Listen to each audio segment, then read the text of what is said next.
knows, does Brexit go with him? Also, Sajid Javid says it's time to reflect on compulsory jabs for NHS staff. I'll ask the Health Secretary's opposite number what Labour now thinks about mandatory vaccinations. And pearls before swine. Is it really true that expressions which Brits used for centuries to describe the world around them are no longer uttered or understood by anyone under 30? Putting that story and the rest to the test with the help of my guest on tonight's show, the commentator Emma Webb. There she is. That's all to come, plus your plans for tomorrow's Freedom Day. Take two, to mask or not to mask. But first, the headlines with Polly.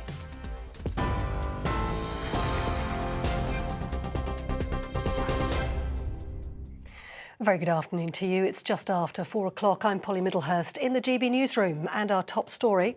The Prime Minister's spokesperson has confirmed Number 10 still hasn't received the Sue Gray report into alleged parties at Downing Street during lockdown. Labour is now demanding the report be published in full after Cabinet Ministers suggested the findings may be redacted for security reasons. Boris Johnson told the Commons today he will not resign and insisted his government gets the big calls right. The Labour leader, Sir Keir Starmer, said police are investigating the most serious and flagrant type of breach in the rules. On the 8th of December, he told this House, I will place a copy of the report in the library of the House of Commons. His spokesperson has repeatedly stated that means the full report, not parts of the report, not a summary of the report, not an edited copy. So can the Prime Minister confirm that he will publish the full Sue Gray report as he receives it? Minister. Mr. Speaker, what I can tell him is that we've got to leave the report to the independent investigator, as he knows, and of course, when I receive it, I will do exactly what I said. Boris Johnson in the Commons earlier. Well, away from matters at home, European diplomats are working to ease tensions between Russia and Ukraine, holding talks in Paris. Russia has around 100,000 troops on its border with Ukraine and has sent more fighter jets to nearby Belarus, where it's been conducting military drills. Here, the Foreign Secretary Liz Truss has said the UK has not ruled out imposing sanctions against President Putin personally if he gives the go-ahead for an invasion of Ukraine. Russia expert Keir Giles told GB News Ukraine faces the possibility now of air and missile strikes from Russia. Even if it's not a land invasion, let's look at how Russia gets its way in military conflicts, as we've seen in, for example, Syria. They think that terrorizing the civilian population by bombarding them with air and missile strikes is a good way to win a war. So that is the kind of threat that Ukraine is actually now facing, and it's a real one because Russia does have both the capability and they've shown the will to do it. Keir Giles. Downing Street insists Boris Johnson had no role in authorising the evacuation of animal welfare activist Pen Farthing and his animals from Afghanistan. That comes after an email was released by the Foreign Affairs Select Committee, which indicated the Prime Minister did approve a charter flight for the former Marine and his animals after Kabul fell to the Taliban last summer. The rescue effort led to allegations that animals had been prioritised over people. During an interview in December last year, Boris Johnson was asked if he had authorised the evacuation, and he denied the claim. No, that's complete nonsense, but what I can tell you is that I think that the operation of pitting to airlift 15,000 people out of Kabul in the way that we did over the summer was one of the outstanding military achievements of the last 50 years or more. Boris Johnson speaking last year. A woman has been arrested on suspicion of murder after the death of a 5-year-old boy in Coventry. The child was found with serious injuries at a property in Earlsdon yesterday afternoon. His death was confirmed at the scene. Police say the woman is not the boy's mother. We were called to the Earlsdon area of Coventry, and when we arrived, found a young boy who was just short of his 6th birthday with multiple injuries. Despite the extensive efforts of police officers and paramedics, unfortunately nothing could be done to save him. We have arrested a 49-year-old woman. She is known to the family, and I would like to stress it is not the boy's mother. More than 1,300 reports of drugging using spiking by injection have been made to UK police forces in less than 6 months. The National Police Chiefs Council have told MPs there have been 1,382 complaints of such crimes since September alone. The Home Affairs Committee heard the ideal ask would be for a specific offence to be created for spiking. 2 men have been arrested in Manchester as part of the investigation into the Texas synagogue attack by a British hostage-taker. Malik Faisal Akram from Blackburn in Greater Manchester was shot dead by the FBI after a 10-hour standoff on January the 15th. The 4 hostages were released unharmed. 2 other men arrested in Birmingham and Manchester on January the 20th have been released with no further action taken. The Scottish Government has published a bill which would make some of its emergency COVID powers permanent. The Coronavirus Recovery and Reform Bill would give ministers the powers to impose lockdowns and restrict access to schools in the event of future public health emergencies. Critics of the reforms have described them as an unacceptable power grab by the SNP. You're with GB News. More news as it happens. Now more from Brazier.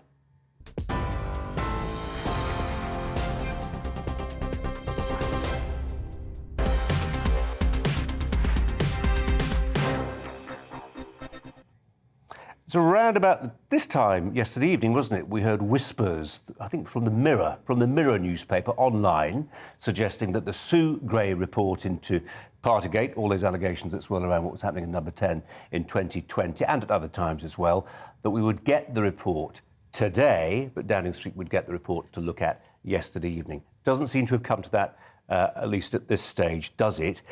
To reflect on that in just a second, I've got Emma Webb here in the studio. She'll be with me for the 2 hours to reflect on all the stories of the day. But first, the main one, we'll go to Tom Harwood, our political correspondent in the central lobby in Parliament right now. Tom, no sign of this report. We don't think, while we're on air for the next 2 hours, we'll catch hide and hair of it. No, certainly we know that Sue Gray has finished the report. That has been widely reported. But as of this afternoon's official lobby briefing from the Prime Minister's spokesman to assembled journalists, they confirmed that Number 10 had not received that report. And an interesting development now is the amount of parliamentary time that there is left today, Wednesday, is running down and down. The amount of time that there would be for a statement from the Prime Minister, and of course we know the Prime Minister has committed to come to the House when he receives that report to give his fulsome explanation and to take questions from across the House in what we can expect to be a marathon session. Well, there's running out of time today for that to happen.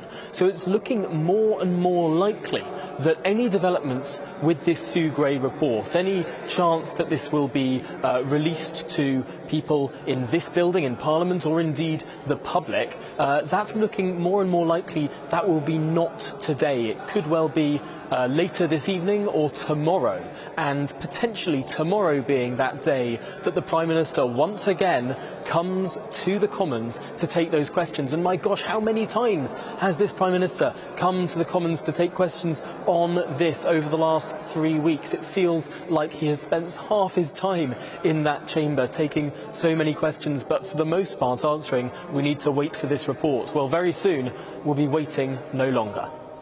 Tom, thanks very much indeed. Well, let's just reflect on this fact, or this thought at least. Boris Johnson, as Tom was just saying there, really is fighting for his political life this week. And at PMQs today, he explicitly linked at one stage his survival with that of Brexit. And yesterday, Michael Heseltine, who once tried to topple Margaret Thatcher, said Brexit would be undermined if the Prime Minister was ousted. Lord Heseltine told Sky News that if Mr Johnson lied about parties at Number 10, that would, quote, prompt questions about the legitimacy of Britain's departure from the European Union. Let's get the thoughts of Emma Webb, who's been following the Brexit story right from the beginning, and I think was probably involved in it to some degree. Linkage with Boris's fortune with Brexit. If Boris fails, to some degree, Brexit fails.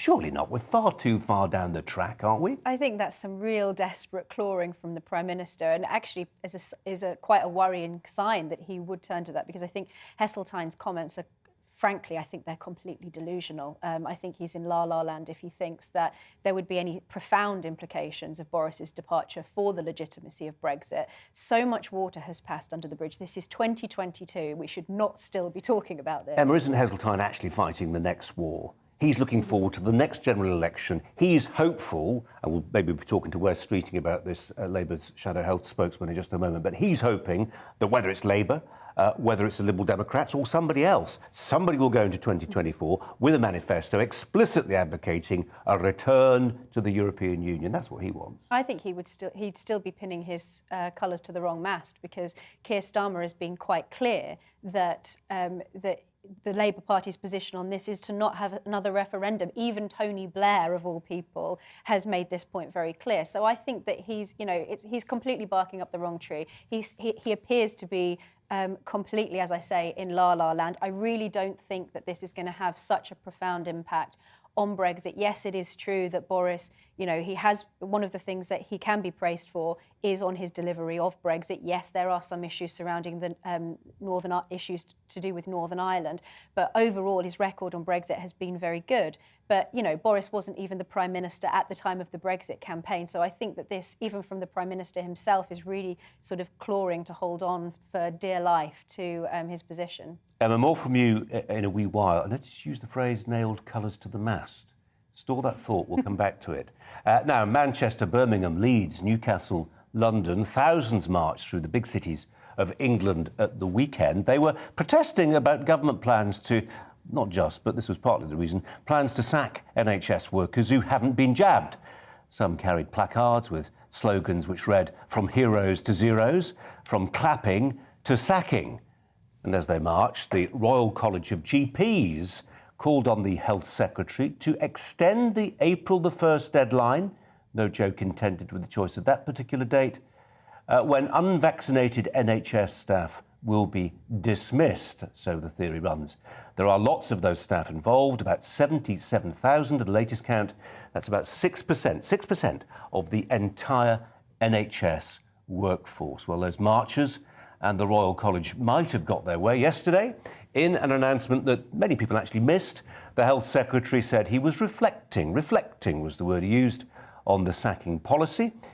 Begs the question, is this the start of a U-turn? And if it is, how does the opposition respond? Last month, Labour backed mandatory COVID jabs for NHS staff. How would it feel about extending or even scrapping the jab deadline altogether? Well, let's put this one to Labour's health spokesman, Wes Streeting. Wes Streeting, thanks for your time, appreciate it. Am I reading too much, do you think, into what Sajid Javid said in Parliament yesterday, that the government would reflect on its policy for the compulsory vaccination of NHS staff? He did say, didn't he, that actually part of that reflection process might be to look at, for instance, mandating booster jabs. But it's certainly been taken by me to be perhaps a reaction to what the Royal College of GPs is saying and what those marchers are saying, and many of your members, I'm sure, are saying, which is that this is not a policy that can stick. Yeah, I think to be fair to Sajid Javid, he's right to reflect, and he's right to reflect on the basis of our changing and evolving understanding of the Omicron variant, our calculations about how the virus is likely to continue to evolve in terms of new variants. He's got to look at the uptake of the vaccine amongst NHS staff and the success of the policy so far. So I think he's right to reflect and look at the evidence. So I'm not going to knock him for that. And ultimately, I think the bottom line is that, myself as Shadow Health Secretary, no doubt Sajid Javid as the Health Secretary, no one wants to see people sacked. We do want to make sure that the NHS workforce is fully vaccinated. I think that's important both in terms of their own health, their safety at work, and also the confidence and health and safety of their patients too. But he's reflecting on this. It's the right thing to do, and we'll wait to hear shortly what the government's conclusions are, having taken fresh advice on this. What if, though, Wes Streeting, what if that figure I mentioned, 77,000, is the irreducible core? You can't get it down any further. We've tried gentle persuasion. we've been metaphorically holding a gun to the heads of tens of thousands of NHS staff saying now, if you don't have the jab, you will lose your livelihood. I mean, it's about as serious a threat as the state can make to people. And what if actually it's impossible to get that 77,000 down much further? That's an enormous hole in the staffing of our NHS. And it's probably one of the reasons why two of your front benchers resigned when this was put to the test in December last month. Well, I think one of the big constraints on Sajid Javid at this stage is that we went into the pandemic with 100,000 staffing vacancies in the NHS. One of the biggest challenges facing the NHS full stop is the workforce challenge, the lack of sufficient staff in the right areas. That's a big problem in terms of NHS waiting lists, which are now at a record 6 million. So we frankly can't afford to lose good staff. No, West Streeting, they're putting up national insurance by 1.25% to pay for extra health spending. What more could they do? Well, it takes a while to train people up. We've got to try and retain the good staff that we have. And I think part of the approach that's got to be taken, actually the approach that's worked really well in Wales, where they've taken a slightly different approach to the vaccine rollout amongst staff, where take-up has been relatively higher, which has been encouraging. It is making the case for the case for the vaccine itself, whether for NHS staff or for the rest of us, stands really strongly on its own terms. I've had the jab, I've had the booster. I will continue to take any additional boosters or vaccines as soon as they're offered, because it's the best protection that we have. And one of the things I'd say to NHS staff, even particularly those who are saying, well, I'm happy to have the jab, but I'm angry about the mandate. I understand where they're coming from, but there is a professional duty amongst NHS staff to be vaccinated. This isn't a new requirement on NHS staff, and I would say to them, we've got to practice what we preach in all of this. You know what their argument is, and these aren't headbangers, heavens above. I mean, I've talked a couple of times in recent weeks to a doctor up in the northeast, Kate Goodman. I've talked to Steve James. He was the anaesthetist at King's who upbraided Sajid Javid and said, look, I've worked on a COVID ward. I don't need to be jabbed. Kate Goodman said, I've worked on a COVID ward for a year, didn't get COVID. Believe in the science. The vaccine's brilliant for vulnerable people and older people. But, the sorts of vaccines you're talking about have a long track record. Kate Goodman says these vaccines don't have. She's not dissing them for everyone. She's saying they're great. And by the way, I'm double vaxxed and boosted and all the rest of it, so I'm not coming at this from any particular angle myself. I do, however, and I think lots of our viewers feel, that when a serious grown-up figure like those two doctors say, actually, there is such a thing as bodily autonomy, that you cannot force me to have a jab on pain of losing my job. The polls, by the way, disagree with that, say they can. But surely she's got a point. Of all of the arguments against the vaccine mandate, of course that's the strongest one, and I do understand where they're coming from. And the Labour Party has been very clear that we will not, under any circumstances, support compulsory vaccinations for the general population. The reason why we back the government on the vote for NHS staff is that it's not a new principle or condition of employment that people have their vaccinations.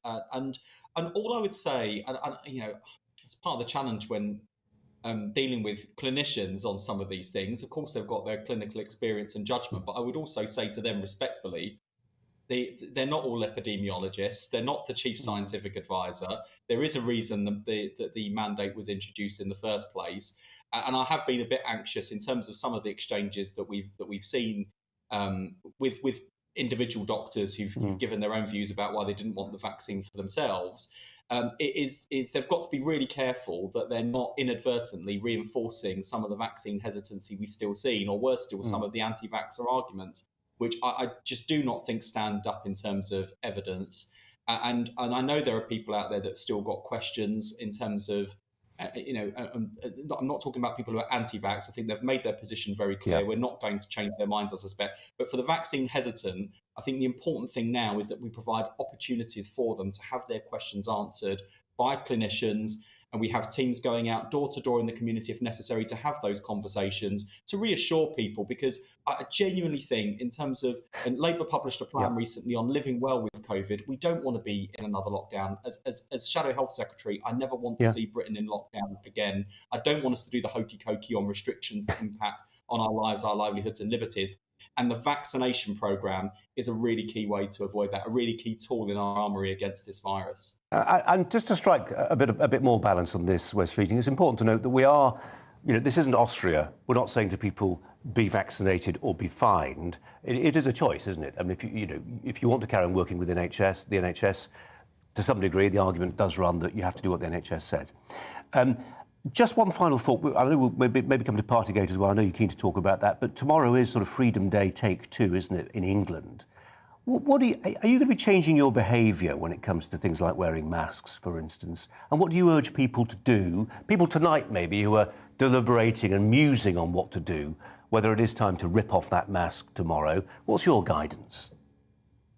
Well, first and foremost, I think people should comply with the rules, and our experience during the pandemic so far is the public are a lot better at that than the Prime Minister, but let's put that to one side for a minute. I do think in terms of where we are as a country, it's important just to remember we're not out of the woods. And I don't say that to be a misery guts or to make people who are watching worried that the Labour Party is going to be coming out with new ways of impacting on their lives, livelihoods and liberties. In fact, that's the exact opposite of what we want to avoid. The pressure we're trying to put the government on at the moment is to come up with a plan for living with COVID. I mean, that's what we published the other week. And actually, there's a whole range of common sense measures in there which don't impact on people's liberties or their lives or their livelihoods at all, but are critical for helping us to live alongside this virus, which isn't going away. It is things like having statutory sick pay in place so that if people do need to isolate because they're unwell with the virus, that they're not financially penalised for doing so. It's making sure we've got good ventilation in our schools, particularly this time of year, so kids aren't learning in the classroom with their coats on in the freezing cold. Making sure that as we get new boosters or new vaccines, that we don't have to stop GP surgeries from doing their normal day-to-day work because we've got a jabs army of volunteers ready to step up and boost the NHS's capacity. And there's also the bigger picture here, which is in terms of the risk of new variants, the biggest risk at the moment is the fact we've got so many countries around the world that are nowhere near as well vaccinated as us. Some countries with less than 10% of the population. And so Britain, with other leading economies, and leading vaccine powers need to make sure we get the rest of the world vaccinated, which is not just about Britain doing good by others, which is in itself is a good thing to do. It is also about our national self-interest here, which is none of us are safe until all of us are safe. So we've got to support some of those countries around the world that have struggled, don't have the same kind of health system we have here in the UK, have struggled with access to the vaccines, because by doing that, by vaccinating the rest of the world, we're not just helping them, we're helping ourselves at the same time. Wes Streeting, we're doing a story today about expressions that we use from common vernacular and idiom and metaphor, misery guts. You used it there. That's a particularly good one, highly evocative. We really appreciate your time. Thanks ever so much. Hopefully I've reassured people I'm not a misery guts, but I think you've demonstrated that. Wes Streeting, thanks ever so much. Thanks a lot. Emma Webb is alongside me reflecting on jab policy. He sees it from both sides, kind of, Wes Streeting. Where do you see it from? I think even just looking at Wes Streeting's comments there, it's so clear that the logic behind the vax mandate is just starting to crumble away. The vax mandate for the NHS workers doesn't make any sense, particularly with the data that we now have about Omicron. I think we're now starting to see that crumble. I'm not entirely sure what Sajid Javid means when he says that this policy is under review. Does that mean that it's not going to go ahead? To be fair, the language matters here, doesn't it? He said they were going to reflect. He didn't use the word pause, he just used the word reflect. Precisely, and time is tight as well. So come the deadline for this, which is only, I believe it's in a week's time, there's no point in reflecting on it after the fact, because by that point, NHS staff will have been fired. And as Wes Streeting quite rightly pointed out, the NHS is already under so much pressure. The Royal College of Nursing, the Royal College of GPs have already pointed out that this is going to put the NHS under even greater strain. And if people have been told to behave themselves in order to protect the NHS for so many months now, years even, I think that that's not going to be a very good look for the government. And I think it's important that the government are given a way out of this policy. And that is what the pressure that has been put on from the grassroots has done. It's given them an out. It's very often difficult to U-turn on policies like this. Much more from Emma Webb coming up. Much more from me as well coming up after this short break. Hello again. For most, we've seen a lot of cloud this week, but generally it's looking brighter tomorrow with some sunny spells. Quite a strong wind blowing at first, but that'll ease, and quite mild as well, especially across the south. Low pressure is moving in, but high pressure is still hanging on across the south. These weather fronts bringing some rain to the northwest, but as that low moves close to the far north of Shetland, we are going to see some very strong winds across northern Scotland overnight. Blustery and damp through Northern Ireland, central Scotland, Northern Ireland. But across Orkney in particular and parts of the north of the mainland, those winds could reach 70 to 75 miles an hour. There is a Met Office yellow warning in place. Further south, well, the breeze picks up, it stays quite cloudy and most of us will be frost-free, but not completely rain-free in the morning. Quite dull and damp across Wales, particularly Cardiff, Swansea, and there'll be some patchy rain trickling into southwest England. Not much rain further east. There will be showers coming into the northeast of Scotland, a bit wintry over the hills, and still very windy here in the morning, but the wind's steadily easing down and the breeze easing down elsewhere. So with the sunny spells that most of us will see, feeling quite pleasant with temperatures in the south, 11 or 12 Celsius, Glasgow 9, Belfast 9 or 10 as well. Feeling colder in the wind in the northeast, which will still bring a few showers here during Thursday evening, but for most it'll be light winds on Thursday night, leading into quite a cold start on Friday morning. More likely to see pockets of frost around to begin with on Friday, but we're also going to see some fine sunny weather again on Friday morning before things steadily cloud over from the west. Again, there'll be some rain at times across northern and western Scotland, and we could see a little bit for Northern Ireland, northwest England and Wales come the end of the day. But it looks fairly light and patchy. East Anglia, southeast England hanging on to the brightness, but definitely more changeable in the outlook, and there is the possibility of some wet and windy weather on Sunday.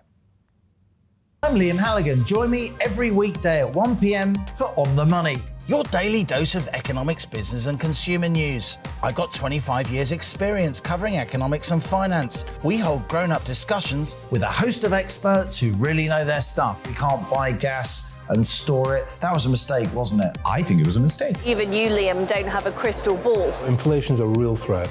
Every weekday at 1, you're On the Money.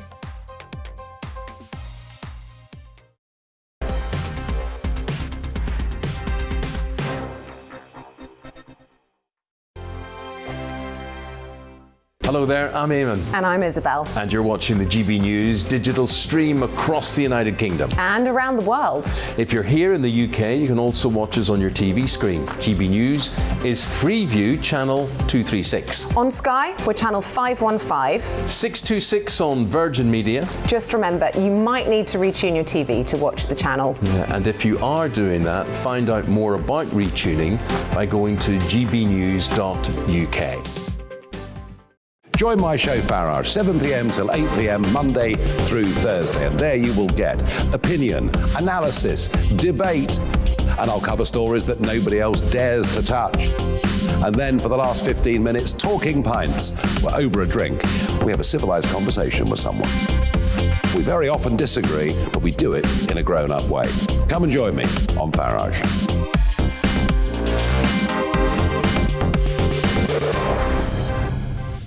I'm Dan Wootton. Join me Monday to Thursday from 9 to 11 for the feistiest and most fun news debate on TV, where free speech reigns. I'll bring you a sharp take on the day's biggest stories, bombshell newsmaker interviews, and A-list guests. And I guarantee you, no spin, no bias, no censorship, and no reason to go to bed. That's Dan Wootton Tonight, Monday to Thursdays from 9 on GB News. Hello there, I'm Eamon Holmes. And I'm Isabel Webster. And we hope you can join us for Breakfast with Eamon and Isabel. You make me laugh out loud, belly laugh. Is that important first thing in the morning? Yeah, absolutely. And there's me trying to be deadly serious. News is a serious business. Yeah, I have to rein you in sometimes. Well, it doesn't stop us laughing at it. It doesn't stop us having an opinion on what's going on. Yeah. And it certainly will not stop us reflecting what you think. Weekdays from 6 to 9:30 on GB News.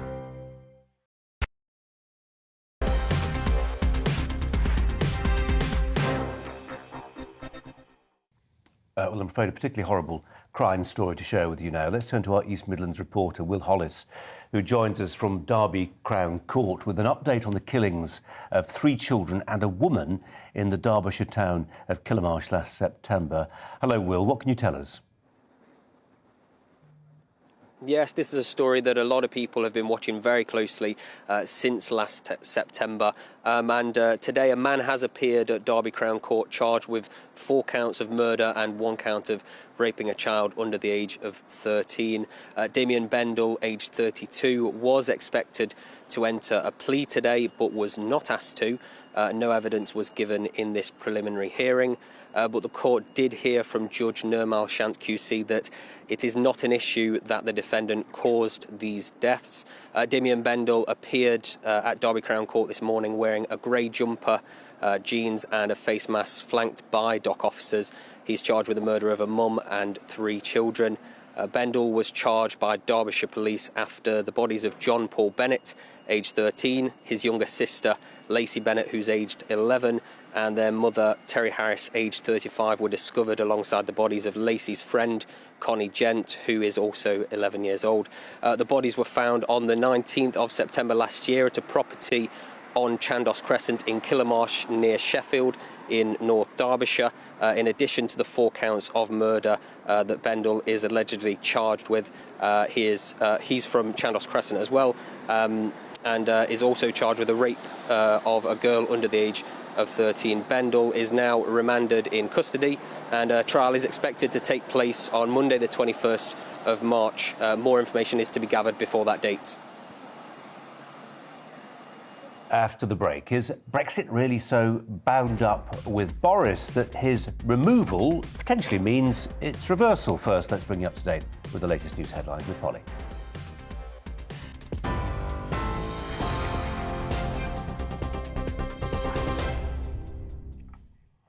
I'm Polly Middlehurst with your latest news headlines at just after 4:30. And our top story: the Prime Minister has told the Commons today he won't resign after Sir Keir Starmer, the leader of the Labour Party, accused him of misleading Parliament on Downing Street parties. Labour is demanding Sue Gray's report into the alleged parties be published in full after Cabinet ministers previously suggested the findings may be redacted for security reasons. Number 10 has confirmed this afternoon it still hasn't received the Sue Gray report. Downing Street's also insisted today Boris Johnson had no role in authorising the evacuation of animal welfare activist Pen Farthing and his animals from Afghanistan.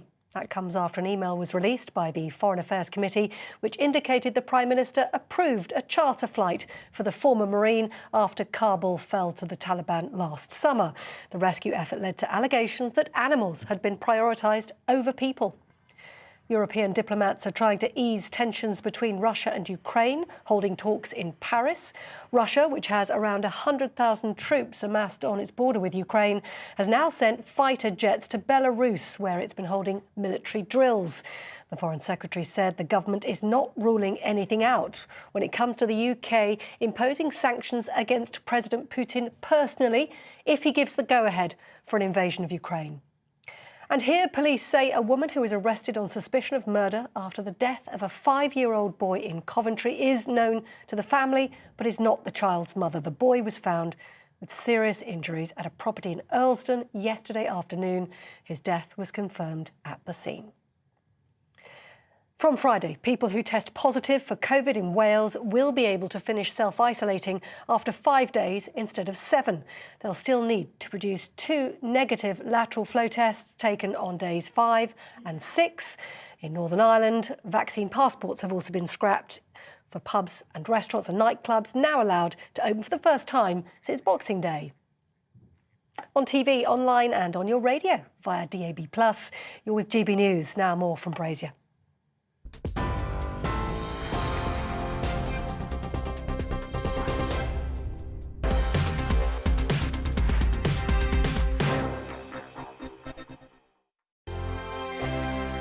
Hello there, I'm Eamon. And I'm Isabel. And you're watching the GB News digital stream across the United Kingdom. And around the world. If you're here in the UK, you can also watch us on your TV screen. GB News is Freeview channel 236. On Sky, we're channel 515. 626 on Virgin Media. Just remember, you might need to retune your TV to watch the channel. Yeah, and if you are doing that, find out more about retuning by going to gbnews.uk. Join my show Farrar, 7 p.m. till 8 p.m. Monday through Thursday, and there you will get opinion, analysis, debate, and I'll cover stories that nobody else dares to touch. And then for the last 15 minutes, talking pints. We're over a drink. We have a civilised conversation with someone. We very often disagree, but we do it in a grown-up way. Come and join me on Farage.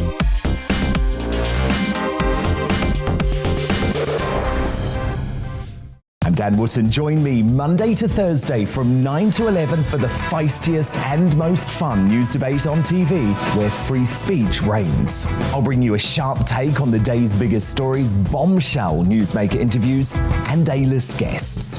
And I guarantee you, no spin, no bias, no censorship, and no reason to go to bed.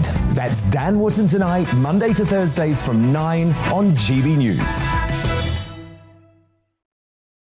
Hello there, I'm Eamon Holmes. And I'm Isabel Webster. And we hope you can join us for Breakfast with Eamon and Isabel. You make me laugh out loud, belly laugh. Is that important first thing in the morning? Yeah, absolutely. And there's me trying to be deadly serious. News is a serious business. Yeah, I have to rein you in sometimes. Well, it doesn't stop us laughing at it. It doesn't stop us having an opinion on what's going on. Yeah. And it certainly will not stop us reflecting what you think. Weekdays from 6 to 9:30 on GB News.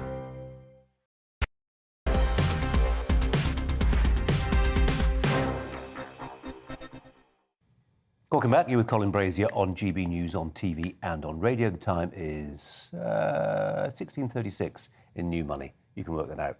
Now, in an interview with Sky News yesterday, the arch-Remainer and former Conservative Cabinet Minister, Lord Heseltine, said that if it could be proved Boris Johnson had lied about COVID parties, then that would, quote, prompt questions over the Brexit campaign. For Brexiteers, this was the clearest evidence yet that EU enthusiasts see the demise of the Johnson premiership as an opportunity to undermine Britain's departure from the European Union. At PMQs today, it was telling that when the Prime Minister gave a list of reasons the opposition wanted him out of office, he started with one word: Brexit.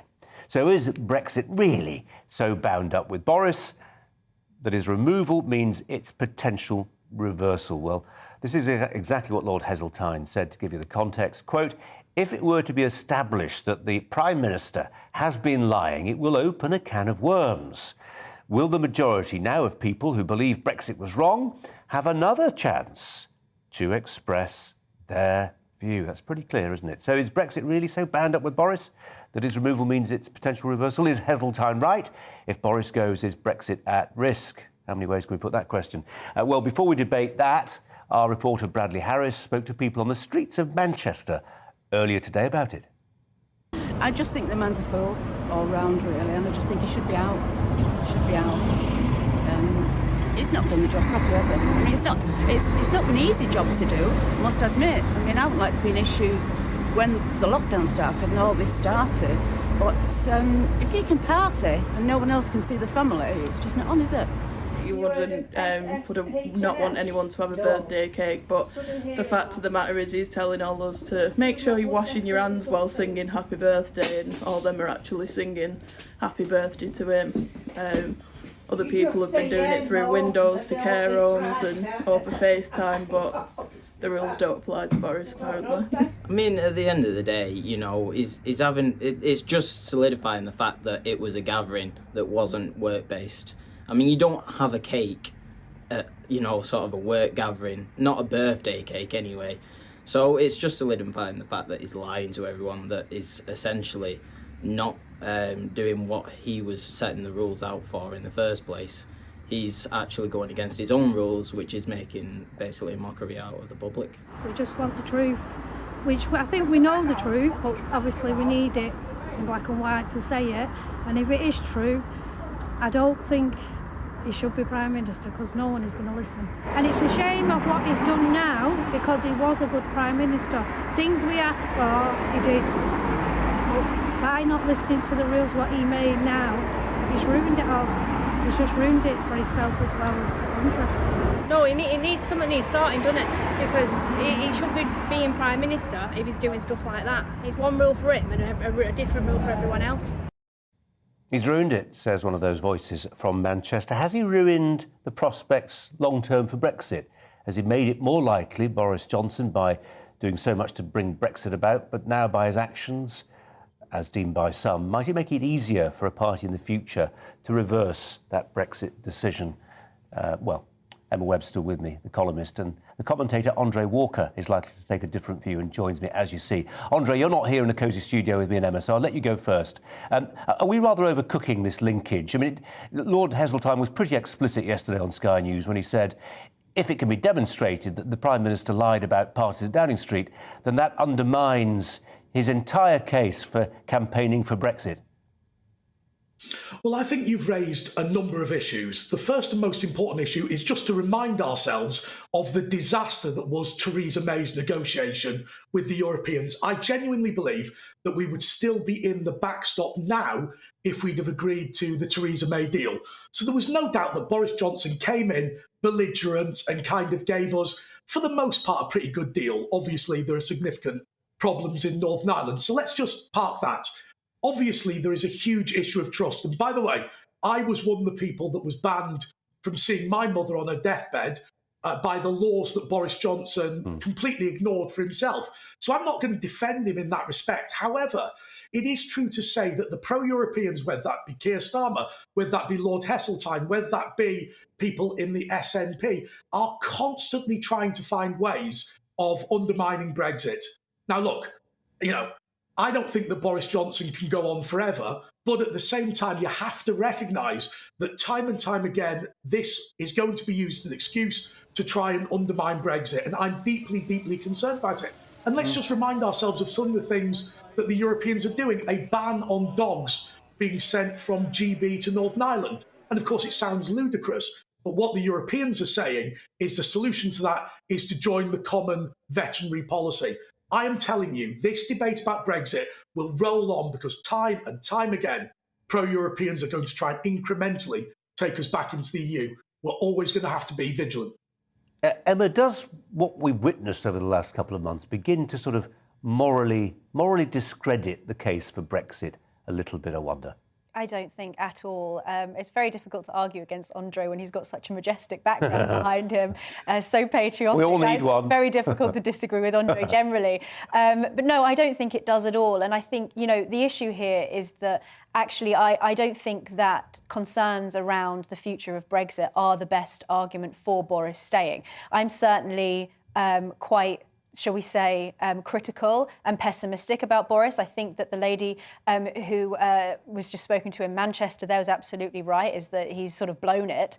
But, I don't think that Brexit is really going to be the thing that convinces people to keep Boris around. I think that there are some genuinely important points to be made. For example, that as Jacob Rees-Mogg has pointed out, that the likelihood is there will be MPs who will want to call for another general election if Boris is ousted. I don't think that the general public want that. We're going into what is starting to look like a very serious situation with Russia, and we need some kind of continuity, particularly when the UK is really leading the way in comparison to some of the other European nations on this. There are reasons why I think Boris's premiership could be and should be potentially extended. I don't think, and perhaps I'm naive, and I hope that it turns out that I'm not naive on this, that Brexit isn't something that we can go back on at this point. I really don't think that there is appetite for that. I think we are far too far down the line for that, and that people like Lord Heseltine and others,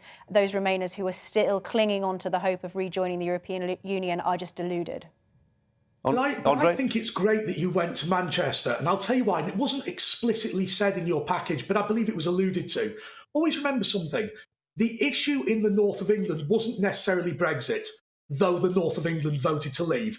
It was this horror to discover that there was going to be a referendum, and when we voted the wrong way, we were going to be completely ignored. And this took the veil off our democracy and really shocked and disgusted people. And Boris Johnson at that point, with his belligerence, I think was extremely good. But I remember seeing an interview with Stephen Kinnock where he said, after the Brexit referendum, he said, Norway voted not to join the European Union, so we had to come up with a solution whereby they were able to join, but also respect the referendum. So they are now rule takers and contributors.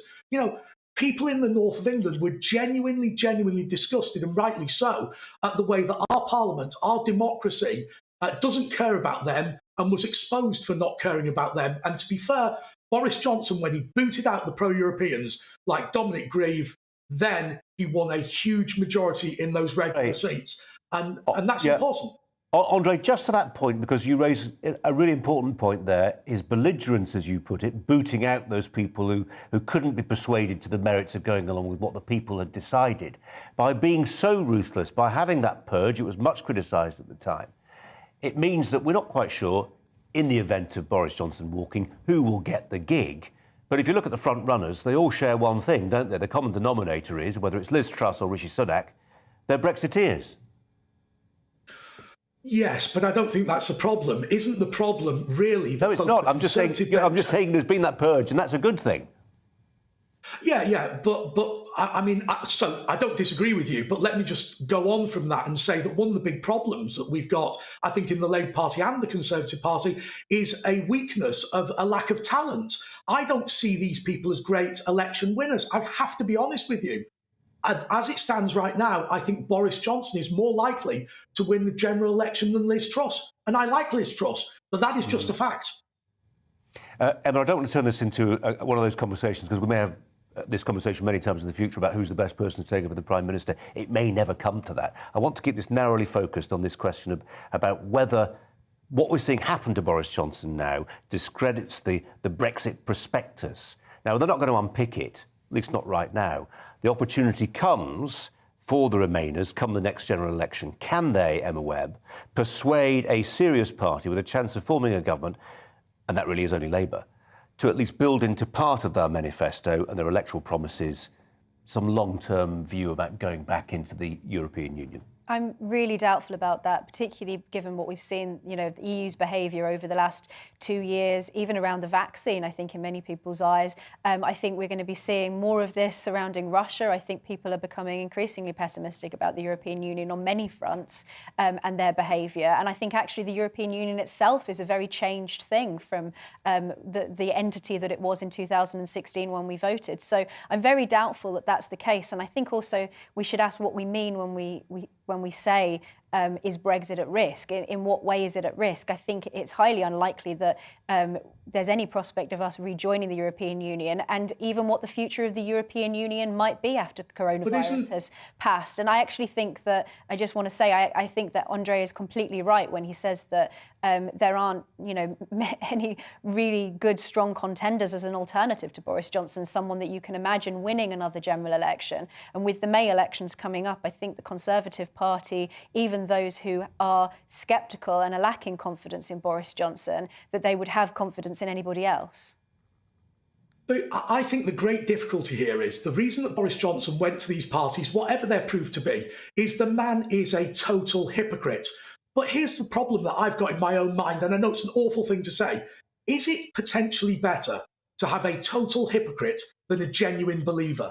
At least this guy is probably the only bloke in Whitehall who's arguing against the lockdowns, who's arguing in favour of leaving the European Union, who wants to be belligerent on Northern Ireland. I think it's a sad state of affairs that we've got a choice between hypocrites and people who want to shut down the economy. But I'm afraid that is the position, and potentially a hypocrite is the right choice right now. Unbelievable thought. Well, a rogue, but a rogue you could believe in. I think that's what we're saying, isn't it? Andre Walker, Emma Webb, thanks both very much indeed. After the break, we will be talking to an NHS GP about that vaccine mandate victory, such as it is. But first, it's time for the weather. Hello again. For most, we've seen a lot of cloud this week, but generally it's looking brighter tomorrow with some sunny spells. Quite a strong wind blowing at first, but that'll ease, and quite mild as well, especially across the south. Low pressure is moving in, but high pressure is still hanging on across the south. These weather fronts bringing some rain to the northwest, but as that low moves close to the far north of Shetland, we are going to see some very strong winds across northern Scotland overnight. Blustery and damp through Northern Ireland, central Scotland, Northern Ireland. But across Orkney in particular, and parts of the north of the mainland, those winds could reach 70 to 75 miles an hour. There is a Met Office yellow warning in place. Further south, well, the breeze picks up. It stays quite cloudy and most of us will be frost-free, but not completely rain-free in the morning. Quite dull and damp across Wales, particularly Cardiff, Swansea, and there'll be some patchy rain trickling into southwest England. Not much rain further east. There will be showers coming into the northeast of Scotland, a bit wintry over the hills, and still very windy here in the morning, but the wind's steadily easing down and the breeze easing down elsewhere. So with the sunny spells that most of us will see, feeling quite pleasant, with temperatures in the south 11 or 12 Celsius, Glasgow 9, Belfast 9 or 10 as well. Feeling colder in the wind in the northeast, which will still bring a few showers here during Thursday evening, but for most it'll be light winds on Thursday night, leading into quite a cold start on Friday morning. More likely to see pockets of frost around to begin with on Friday, but we're also going to see some fine sunny weather again on Friday morning before things steadily cloud over from the west. Again, there'll be some rain at times across northern and western Scotland, and we could see a little bit for Northern Ireland, northwest England and Wales come the end of the day. But it looks fairly light and patchy. East Anglia, southeast England hanging on to the brightness, but definitely more changeable in the outlook, and there is the possibility of some wet and windy weather on Sunday. Hello, I'm Alastair Stewart, and I'd invite you to join me at 8 o'clock on Fridays and again at noon on Saturdays and Sundays for Alastair Stewart and Friends. I've been in this business for over 40 years. Here at GB News, I've never been happier. I get to choose the big stories that really interest me. We hear what you have to say, and you hear what I have to say. I really hope you can join me. 8 on Fridays, noon on Saturdays and Sundays.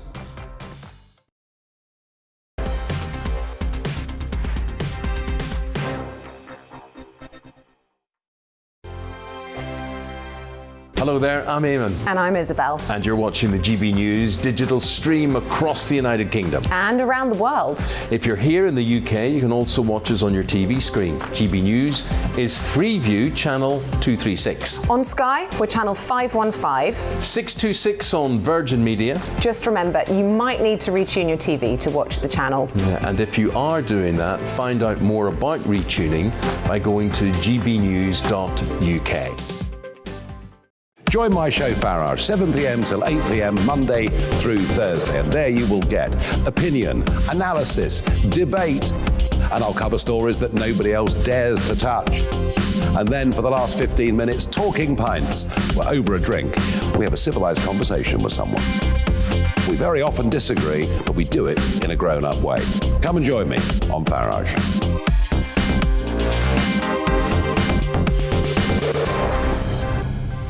I'm Dan Wootton. Join me Monday to Thursday from 9 to 11 for the feistiest and most fun news debate on TV, where free speech reigns. I'll bring you a sharp take on the day's biggest stories, bombshell newsmaker interviews, and A-list guests. And I guarantee you, no spin, no bias, no censorship, and no reason to go to bed. That's Dan Wootton Tonight, Monday to Thursdays from 9 on GB News. Hello there, I'm Eamon Holmes. And I'm Isabel Webster. And we hope you can join us for Breakfast with Eamon and Isabel. You make me laugh out loud, belly laugh. Is that important first thing in the morning? Yeah, absolutely. And there's me trying to be deadly serious. News is a serious business. Yeah, I have to rein you in sometimes. Well, it doesn't stop us laughing at it. It doesn't stop us having an opinion on what's going on. Yeah. And it certainly will not stop us reflecting what you think. Weekdays from 6 to 9:30 on GB News.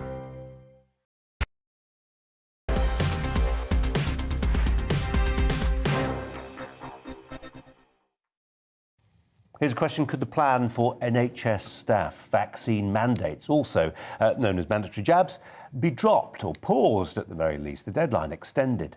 Yesterday, the Health Secretary hinted that might happen. Sajid Javid said the government was, quote, reflecting on the policy in the wake of the Omicron variant. The Health and Social Care Secretary was telling that to MPs. We think it's a pretty significant story. It didn't get a lot of coverage in most of the media, perhaps because it was seen, well, maybe because it was seen as a victory for the so-called anti-vax brigade. I rather think it was more to do with the fact there was a lot of other news crowding out that story yesterday. But it should be maybe of concern for everyone who cares for freedom, many of whom support vaccines. Joining me now, NHS GP, Dr. Veena Babu. Doctor, thanks so much for your time today. Do appreciate it. I always want to put the word freedom in quotes because it gets people going now, that word, doesn't it? It means different things, different people, freedom. But Sajid Javid yesterday seemed to hint that he agreed, well, that maybe he's just beginning to agree with the Royal College of GPs, who say we need to have a sensible conversation about this April deadline for those 77,000 NHS staff to be vaccinated, because if they're not vaccinated, they currently stand to lose their jobs.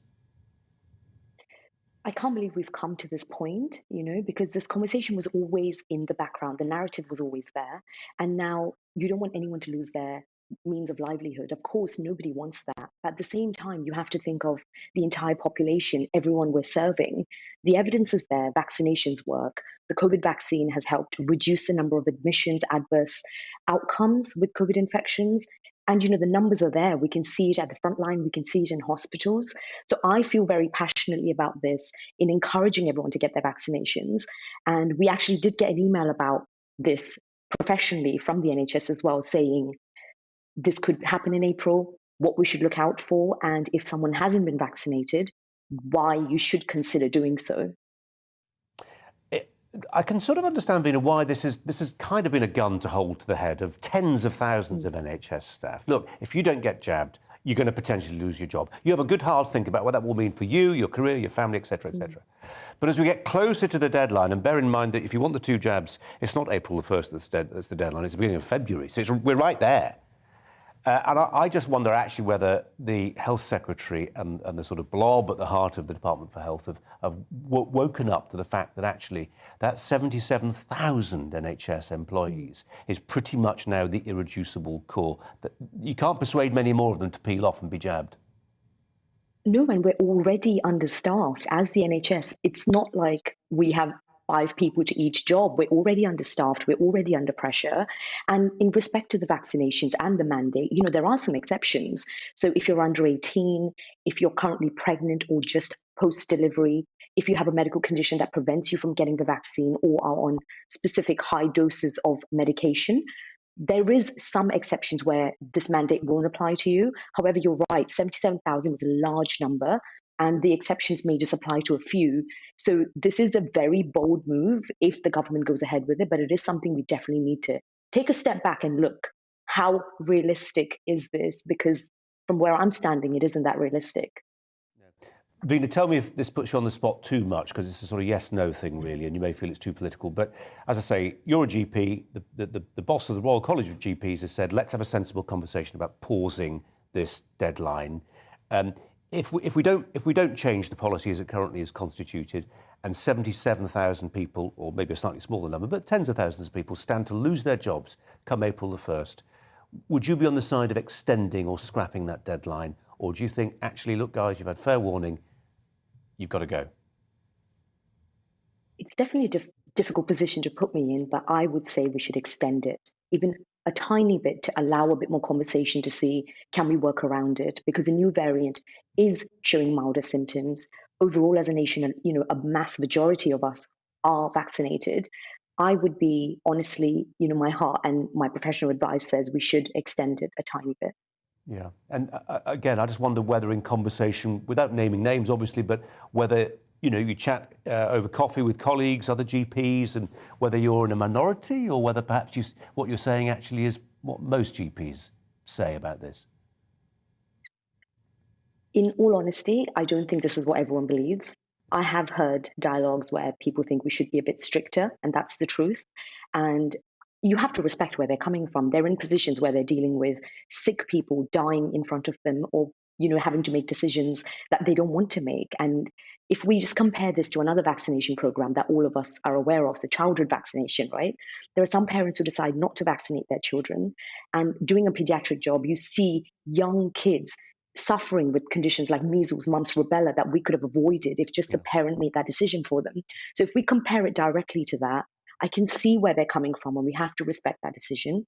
So I might be in the minority, but I have heard colleagues discuss that actually we should be a bit stricter. Yeah. And it's right, they should discuss it, and it's wonderful you've come on and been quite so candid about it as well. Veena Babu, as ever, thanks so much for your thoughts today. Really appreciate it. Thanks a lot. Alongside me, Emma Webb, listening to that, who's been offering a view on all the stories today.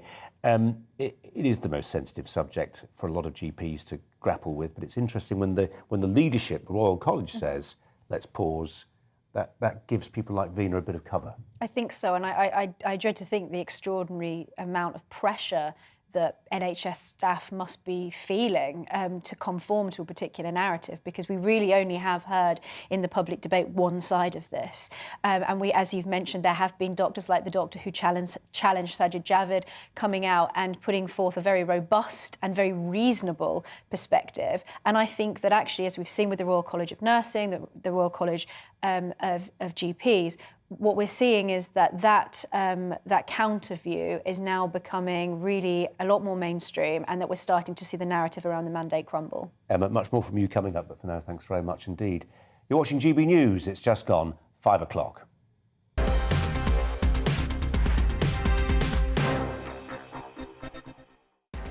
Coming up live at 5, how many migrants will cross the English Channel by boat this year? Twice or 3 times as many as last year? Think again. Data for this month suggests the number will increase 4- or 5-fold, enough to populate a city, never mind a town. Also, if Boris falls, is Brexit vulnerable without him? Many of our viewers think so, and now that Arch Remainer Lord Heseltine seems to have confirmed their fears. And did the sight of protesting nurses throwing away their scrubs at the weekend do the trick? Has the government now decided to extend or scrap altogether its deadline for the compulsory jabbing of NHS staff? Joining me in the studio to talk through those stories and more, the commentator Emma Webb. But first, the news headlines with Polly.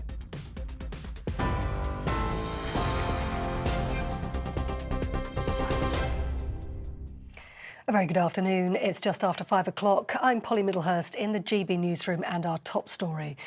The Prime Minister has told the Commons this afternoon he won't resign.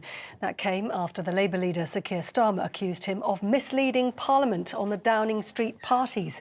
Labour is now demanding Sue Gray's report into the alleged parties be published in full, after Cabinet ministers previously suggested the findings may be redacted for security reasons.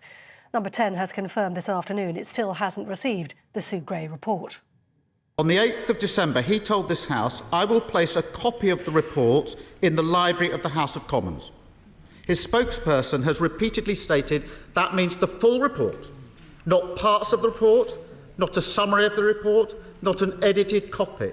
So can the Prime Minister confirm that he will publish the full Sue Gray report as he receives it? Minister. Mr. Speaker, what I can tell him is that we've got to leave the report to the independent investigator, as he knows. And of course, when I receive it, I will do exactly what I said. Boris Johnson speaking earlier.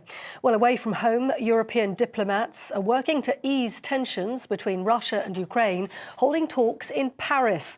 Russia has amassed around 100,000 of its troops on its border with Ukraine and has sent more fighter jets to neighbouring Belarus, where it's been conducting military drills. Foreign Secretary Liz Truss says the UK hasn't ruled out imposing sanctions against President Putin personally if he gives the go-ahead for an invasion of Ukraine.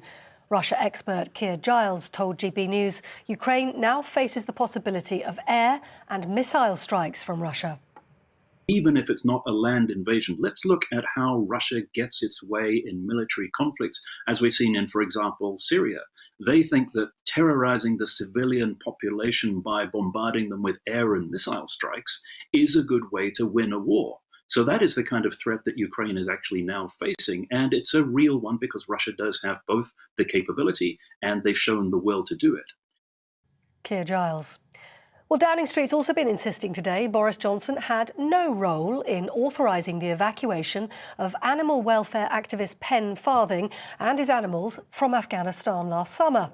It's after an email was released by the Foreign Affairs Committee which indicated the Prime Minister did approve a charter flight for the former Marine and his rescued animals after Kabul fell to the Taliban. The rescue effort led to allegations that animals had been prioritised over people. During an interview in December last year, Boris Johnson was asked if he had authorised the evacuation, but he denied the claim.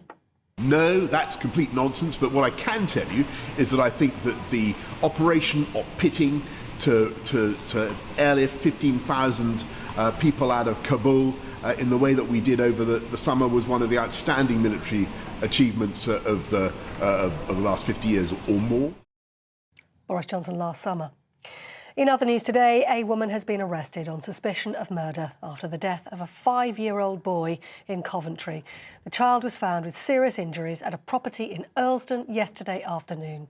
His death was confirmed at the scene. Police say the woman is not the boy's mother, but is known to police.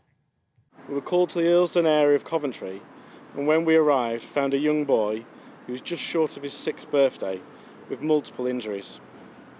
Despite the extensive efforts of police officers and paramedics, unfortunately nothing could be done to save him. We have arrested a 49-year-old woman.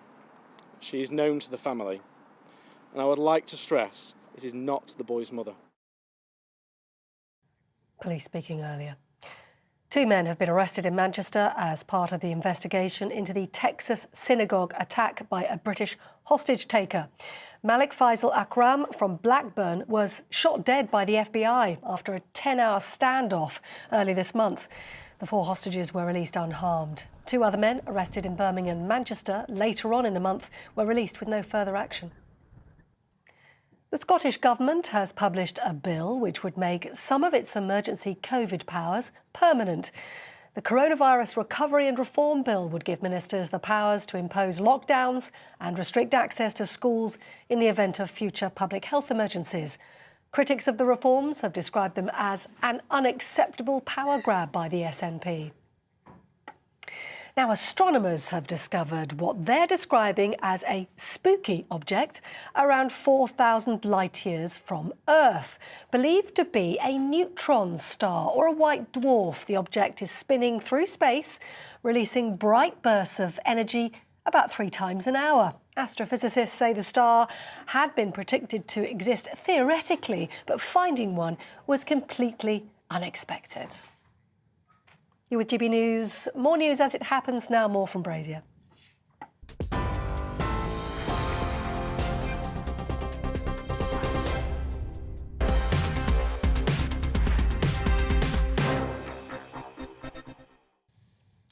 If I'd seen that story about a spooky object in space, you can bet your bottom dollar would have done it, missed it. Never mind. Now, will tomorrow be Freedom Day Mark II? Mask mandates in shops and on trains set to end tomorrow, although not on the London Travel Network, according to the London Mayor Sadiq Khan. Will you be going maskless? Are you pondering that right now? Are you thinking, what should I do tomorrow? What should I do when I get on the train? What should I do when I get to the office? What should I do when I'm in a public space? What constitutes a public space? Maybe you find COVID rates still a source of worry. So much so, in fact, that you will keep wearing a mask in crowded places, maybe. But how long for? How much longer do you plan on wearing a mask? Do you really believe they provide protection to others and ultimately to yourself? Or have they become a kind of virtue signalling of sorts? I know a lot of you hate that phrase, but it feels like the right one sometimes. Christopher Snowdon is the head of lifestyle economics at the Institute of Economic Affairs. Christopher, thanks for joining us. I don't think I need to ask what you'll be doing tomorrow apropos a mask, but what do you think people ought to do more generally? Well, if they want to wear a mask, they should wear a mask. That's always really been the way. I don't think we've needed mask mandates in the last few months. I don't think we needed Plan B. I think with hindsight, I think probably most people can see that. And if you look around Europe and see the incredibly high infection rates in places like France, which have had kind of the Plan B or Plan B plus for quite some time, it's fairly obvious that these things are making, with Omicron at least, are making very, very little difference, possibly a bit of difference along the margins, maybe not even that. And we've had our own natural experiment here in the UK. You can compare England to Scotland and Wales. Again, very much of a muchness. So I think it should be purely a matter of people's choice. I suspect there will be some people wearing masks every winter as some kind of virtue signalling prop. But yeah, I'm very glad that the government's got rid of this. There's a frustration for me. I did a monologue about 3 or 4 months ago that was prompted by some data, which I don't think I've seen sight of since. And it was the increase in the incidence of stalking. People wearing masks and able to go about their stalking, knowing that they were far less likely to be identified. I suppose my point is there is a ledger when it comes to masks, and actually there is a downside. There is a debit side to that ledger. That's, the stalking dimension is one aspect to it, but it's also things like, you know, what we've seen in schools, obviously, but just a general sense of a reduction in trust on the high street, not looking at people, smiling at people. How many times have you smiled at somebody and it goes unregistered because they can't see? Yeah, I hadn't thought of the stalking angle, I must admit. But you're right, No, that but there are that's the point, isn't it? consequences to these relatively... Nobody's talked about it. No, indeed. I hadn't read about it anywhere. There are obviously negative consequences to these things. The government introduced face masks and indeed the vaccine passports, I think because they felt that they were of low economic cost. Obviously, most people are being vaccinated, so the passports don't really affect them. And masks, apart from the trivial cost of actually having to buy one, they're not economically damaging, but they are psychologically damaging. I'm not going to overstate this, but I think particularly in schools, I mean, a lot of teachers have said that it's more difficult to teach children. You can't see someone's expression. I mean, that's quite a big deal. I get very puzzled by people who say that they don't mind wearing masks at all. I think it's an extremely weird attitude to have. I don't mind wearing them massively. I'm going on a very long train journey on Friday, actually, so I'm quite glad I don't have to wear one then. But I don't object to them enormously popping in and out of a shop. But I do feel sorry for the shopkeepers who had to wear them all the time. I do feel sorry for the children who've had to wear them every day. These things are a burden on people, and I don't think that the fairly trivial benefits justify those costs. And they are potentially, and again, I don't want to overstate this, but they can be the source of, they can be kind of flashpoints. I mean, I think when it was permissible to wear them on London Underground the last time, before Sadiq Khan said, actually, you need to start wearing them again, I got a couple of looks, no more than that, from people. But it does introduce suspicion where there need not be suspicion, and virtue signalling where there need not be. And it feels to me that, talking about Sadiq Khan, if you possess some kind of political fiefdom, control over the rules that govern what you can do on the London Underground network, for instance, then it feels, to me, it seems like Sadiq Khan is exercising that freedom. And he's doing it to show that he can, every bit as much as to show that he believes that masks are useful. Yeah, and I think that's exactly the case with Nicola Sturgeon in Scotland and Mark Drakeford in Wales. They've been given levers of power to pull, so they're going to pull them all because they can. So yeah, I totally agree with you. On the other hand, when you didn't have to wear a mask on the tube, or at least when it wasn't actually the law, there was so much non-compliance that it made the law and made Khan, by implication, look rather foolish. I don't think there was a lot of aggro. I don't live in London, but I'm there quite often. I don't think there was a lot of aggro or bad feeling necessarily between people who, but I think it was probably less than 50% of people wearing masks at one point, despite the fact that it was a condition of travel. Yeah, no, I'm with you. I don't think there was very much aggro. I think that says something about our natural temperament, actually. Christopher Snowdon, thanks very much indeed, as ever, for your thoughts on this one. Emma Webb's alongside me in the studio. To mask or not to mask? I personally not to mask, but if people want to wear masks and it makes them feel comfortable, I think that's fine. I find it, as Christopher Snowdon rightly put it, I find that a little concerning and a bit confusing. I don't think it's a natural thing to want to mask up. I think people have been frightened into it. I'm not personally convinced by the efficacy of masks, especially in the way that most people wear them, not in a clinical setting.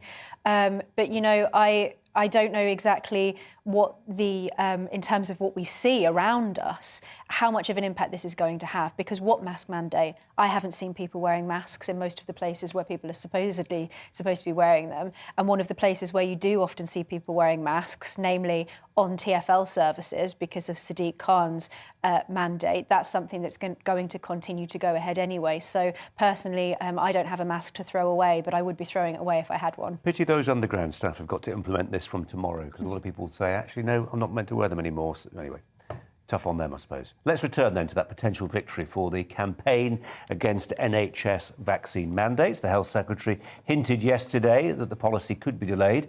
Thousands marched through the big cities of England at the weekend over the plan. They were protesting about government plans to sack NHS workers who haven't been jabbed. As they marched, the Royal College of GPs called on the Health Secretary to extend the April 1st deadline when unvaccinated NHS staff will be dismissed. It remains that stark. There are lots of them, about 77,000 at the latest count. That's about 6% of the entire NHS workforce who will be out of a job on April the 1st. My next guest helped organise those protests. That is the co-founder of the Together Declaration, Alan Miller, who joins me now. Alan Miller, thanks very much indeed for your time. I dare say somebody watching our broadcast today may feel that I am reading too much into what Sajid Javid said yesterday. The word he used was reflect. He's going to reflect on the policy. But that sounds a bit like a pause. It does indeed. I think the thing is that it definitely strikes me that the government are trying to use the February the 3rd day as a bit of a smoke screen. People should remember that whilst that is when the first procedure would need to get taken, that staff and employees are under no requirement legally to declare their status. And we've got a number of prompts and things that they can do at togetherdeclaration.org at the campaign site against vaccine mandates. I think the government understands, it's been speaking to NHS Trust CEOs, that the practical logistical impacts are going to be enormous. Already there's 100,000 understaffed in the NHS, in addition to 100,000 that are threatened, as well as private workers as well, we should remind ourselves. And of course, the 60,000 care workers who need to be reinstated. Winning hearts and minds is one thing. Imposing a mandate is completely wrong. They might try and think it's going to be a nudge and people will buckle. We're hearing all sorts of stories, but the majority of people are holding the line on this. There's going to be some more news over the coming days about further challenges to this. Sajid Javid and Boris Johnson, they need to stand back on this, stand down. These are brave workers that have been for 23 months now on the front line. Many of them have had COVID. And as we've seen, if you've had COVID, you can have often higher immunity than if you've been vaccinated. We know the situation now. We need to calm down. We need to treat people with respect. These are brave people and get on, and there should be no mandate. Alan, if Sajid Javid is budging, changing his mind, he's doing it in the face, actually, of public support for the existing policy. I mean, I know we can, bandy around different polls, but I can point to at least one that says 70% of the British public support this idea of mandatory vaccines for NHS staff. I wonder if he has changed his mind. Is it the intervention of the Royal College of GPs? Is it the sight of NHS workers tossing off their scrubs and throwing them to the ground and bearing slogans like heroes to zeros, you were clapping, now you're sacking? What's pushed him over the line if he has been pushed? Well, I think there's a combination of things that have happened. I think it's brilliant leadership by NHS 100K that Pitt staff have stepped up. They're right in front, way ahead of the unions. Many who said that, they don't like it, they're against it, but they haven't defended and represented their members in advance. They've called for a delay, some of them. I think that absolutely the optics are not good. We've been clapping for people and now they're going to be sacking them. I think that also, the Together Declaration, we've had, as well as handing the petition into 10 Downing Street opposing the mandatory vaccinations, we've had all our signatories, over 200,000 of them, contacting their MPs, NHS trusts, councils, a range of different organisations, the JCVI, MHRA. The campaign is one where the public are engaged with it. I think they recognise that this is not just going to be a shoe-in. And just on the poll point, firstly, about polls, it depends on how you ask the question. And someone might think, I think people should get the vaccine. That's a reasonable position to have if you do have it. It's very different to saying, are we going to have a state mandated imposition? The other thing is a lot of people who are in the public don't, it's not like everyone follows these stories like train spotters, but we know now that transmissions occur whether you're vaccinated or not. And we also know that you can have had COVID and have high immunity. So obviously, if vaccination is to protect people that have had the vaccination, but transmissions can occur in any case. So the whole idea of a mandate, like with vaccine passports, it's completely wrong. It's a draconian measure. And, in a free society, that's not how things are done. I do hope that Sajid Javid is having a proper rethink. There are going to be many more challenges coming down the pipeline up until before April the 1st.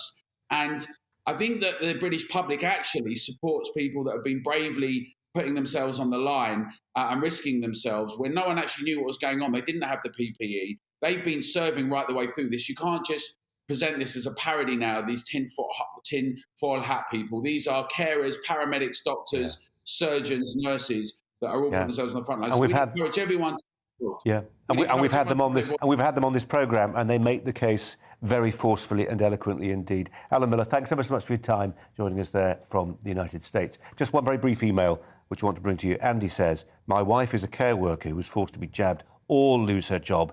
Effectively, she was bullied, he says, into having a vaccine that she did not want. I wrote to ministers and predicted that this would happen. They are picking on the easy targets like care workers. I'm fully jabbed, not anti-vaccine. Let us know your thoughts. not been a lot of wind around when it comes to our power generation recently. The numbers have plummeted. Let's talk to Harry Wilkinson from Net Zero Watch. It scrutinises energy policies. You might not have come across this particular organisation. If we've got him, we'll go to him. Harry Wilkinson, hi to you. Harry, welcome. What's happening with our wind?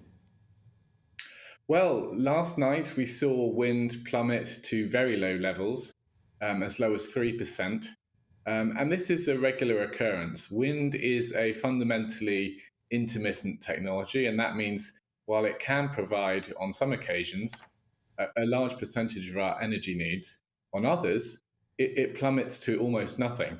So in this current context of rapidly rising energy prices, we've been very exposed to gas. And some people have been saying, well, that means we just need to move away from gas more quickly. But that actually misses a significant point, which is actually that as we have been increasing our reliance on renewables, we've actually not protected ourselves from gas prices because, as we saw the other day, wind can just drop off and then gas and actually even coal, which we're supposed to be moving away from, had to fill in the gap as well. So what we need is reliable technologies like nuclear, which is actually very low carbon and reliable, but also we have to acknowledge that we will still need gas for many years to come. And we've got to exploit our own resources, which are right under our feet, out to sea, and yet the government is getting in the way of us exploiting these resources of our own, which would stop us relying on Putin's gas, for example. It would stop us increasing our emissions by importing those gas supplies as well. So there's lots of good reasons why we should focus on reducing our reliance on imports. Harry, that sums it up perfectly for us. We'll say thanks very much indeed, and I'll turn to Emma Webb, who's here in the studio, because Harry makes some important points. Some of them relate to what we're seeing in Ukraine, the fact that Germany now in particular seems hugely dependent on gas from Russia. But he also makes the point about nuclear power. I suspect you, like me, like the idea of those small modular reactors that Rolls-Royce are working on, but the truth is they're at least 10 years away. What do we do in the meantime? That's a very good question. And actually, there have been I can think of one particular peer who has been campaigning for good, clean, safe nuclear energy for more than a decade. I met her when she was campaigning about this when I was a student. Yeah. So this is something Can I just interrupt and remind people that in the 50s, the late 50s, we were the preeminent technological force in nuclear power, and we squandered it. Advantage. And I think people need to recognise as well, and Harry alluded to this, is that the issue around natural gas is a huge strategic, geopolitical elephant in the room. And we're seeing this now with Ukraine. We saw it earlier in the year when we saw the issues to do with the gas supply to Europe. Russia supplies a third of the natural gas to Western Europe, particularly to Germany. And with Nord Stream 2, that will only double. And I think we need to recognise the fact that actually nuclear energy is about protecting our security as well and decoupling ourselves from reliance on countries that are hostile to us, like Russia. And we're seeing it in this situation now. But as I say, this is something that's going to be really important going forward. And it's a much, much bigger issue than just nuclear. You like this? Just wrap that. Elizabeth says, how amazing, insightful, knowledgeable and articulate this young lady is. That's you, not thank me. you, Elizabeth. Love listening to her, GB News. We are lucky to have her on. Amen to that. There's a break coming up. Hello again. For most, we've seen a lot of cloud this week, but generally it's looking brighter tomorrow with some sunny spells. Quite a strong wind blowing at first, but that'll ease, and quite mild as well, especially across the south. Low pressure is moving in, but high pressure is still hanging on across the south. These weather fronts bringing some rain to the northwest, but as that low moves close to the far north of Shetlands, we are going to see some very strong winds across northern Scotland overnight. Blustery and damp through Northern Ireland, central Scotland, Northern Ireland. But across Orkney in particular and parts of the north of the mainland, those winds could reach 70 to 75 miles an hour. There is a Met Office yellow warning in place. Further south, well, the breeze picks up, it stays quite cloudy and most of us will be frost-free, but not completely rain-free in the morning. Quite dull and damp across Wales, particularly Cardiff, Swansea, and there'll be some patchy rain trickling into southwest England. Not much rain further east.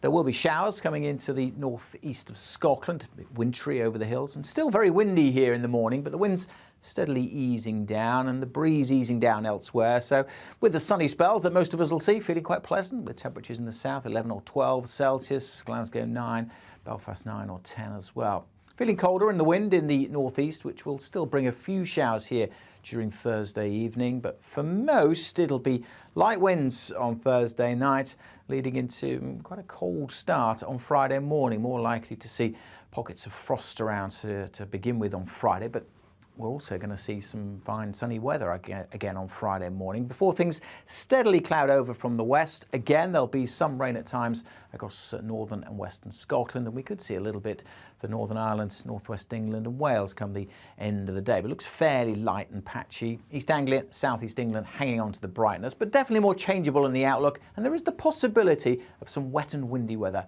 on Sunday.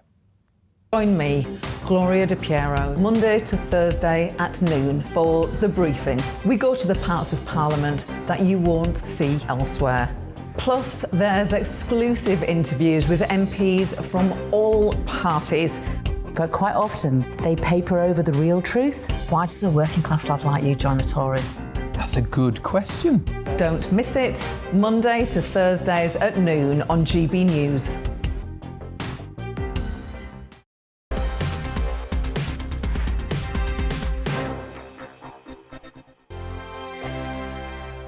Hello there, I'm Eamon. And I'm Isabel. And you're watching the GB News digital stream across the United Kingdom. And around the world.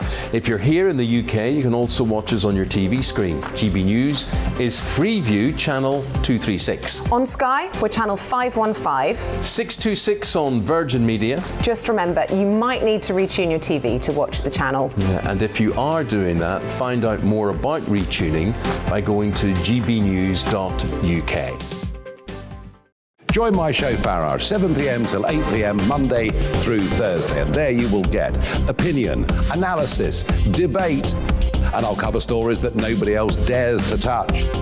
And then for the last 15 minutes, talking pints. We're over a drink. We have a civilized conversation with someone. We very often disagree, but we do it in a grown-up way. Come and join me on Farage.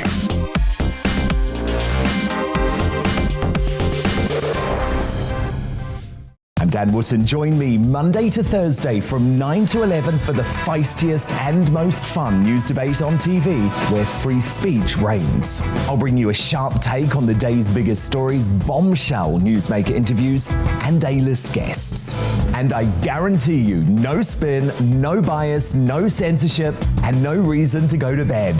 That's Dan Wootton tonight, Monday to Thursdays from 9 on GB News.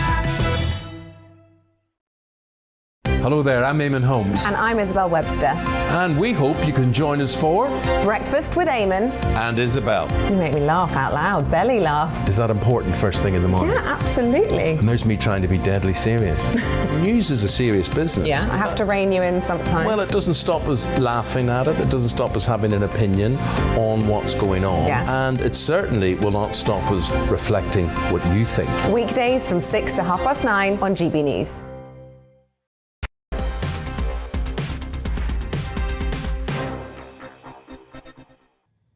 Welcome back. You're watching Colin Brazier on GB News, on TV and on DAB radio. China is doing more online censorship. For why? Because the Winter Games in Beijing are looming. The Cyberspace Administration of China, it announced this week that its month-long internet, wait for the word that they used, at least in translation, internet purification campaign is intended to create a, quote, healthy, happy and peaceful online environment. We're joined by Jemima Steinfeld, the editor of Index on Censorship magazine. Jemima, welcome to you. How many euphemisms can you cram into one sentence? Purification, gosh. Yes, China is good at cramming in its euphemisms. It's not a surprising announcement, I have to say. It's, you know, China has the Great Firewall, and at times like this, we do often see it getting greater. Yeah, I mean, what sort of things do you think they're likely to be looking to purge? Well, on a superficial level, they're saying things like people's gambling habits, anything that they think doesn't fit in with the kind of quote-unquote moral purity. But of course, one of the main concerns is that it's also about dissidents. It's about people who are critical of Beijing and the Chinese government more broadly.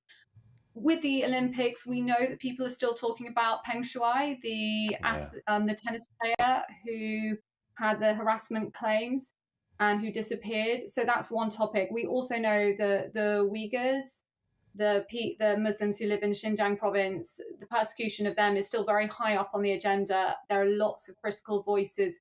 So they want to drown out anything that reflects badly, but they will use the kind of the softer topics as a kind of disguise for really making sure that no one talks about the more gritty topics.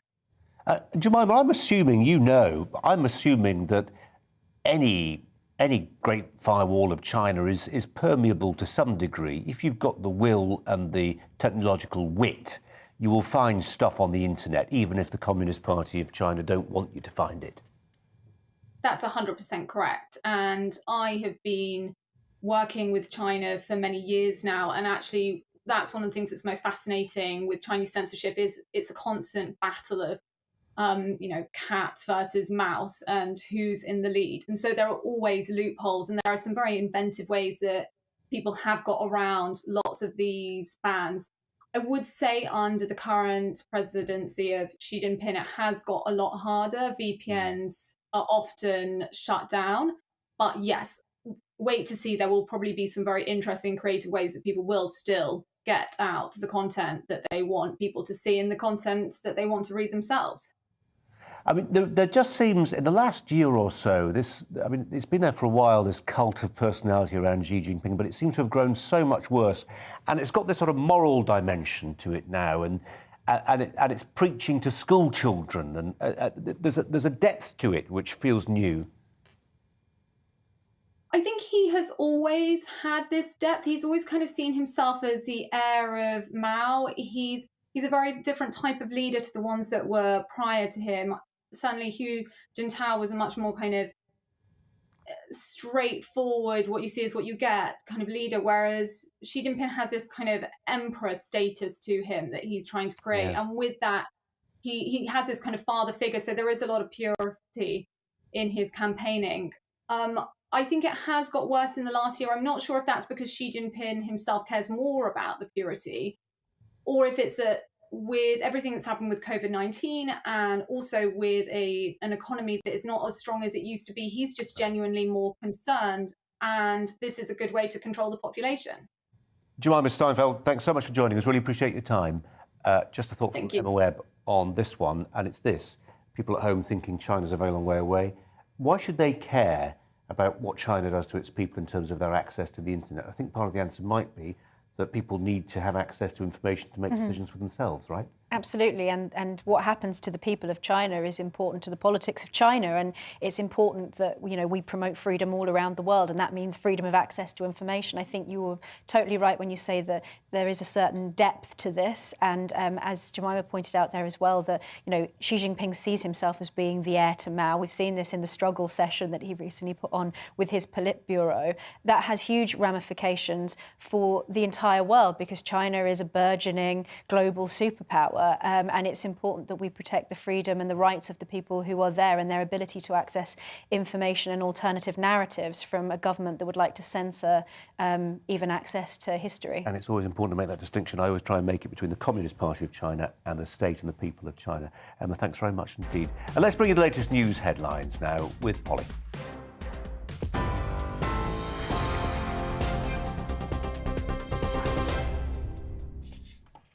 Good afternoon. Our top stories this hour. The Prime Minister has told the Commons today he won't resign after the leader of the Labour Party, Sir Keir Starmer, accused him of misleading Parliament on the Downing Street parties. Labour is demanding Sue Gray's report into the alleged parties be published in full after Cabinet Ministers previously suggested the findings may be redacted for security reasons. Number 10 has confirmed this afternoon it still hasn't received the Sue Gray report. European diplomats are trying to ease tensions between Russia and Ukraine during talks in Paris. Moscow has around 100,000 troops massed on the border with Ukraine and has sent fighter jets to neighbouring Belarus, where it's holding military drills. The Foreign Secretary said the government is not ruling anything out when it comes to the UK imposing sanctions personally against President Putin if he gives the go-ahead for an invasion.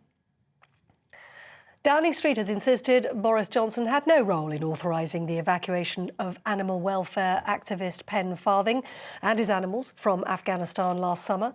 It comes after an email was released by the Foreign Affairs Committee, which indicated the Prime Minister approved a charter flight for the former Marine after Kabul fell to the Taliban. The rescue effort led to allegations that animals had been prioritised over people. And Sainsbury's says customers should still use a face covering if they're able to do so, despite Plan B rules ending tomorrow. John Lewis says it will suggest people wear face masks in its stores and Waitrose shops, but adds it's down to personal choice.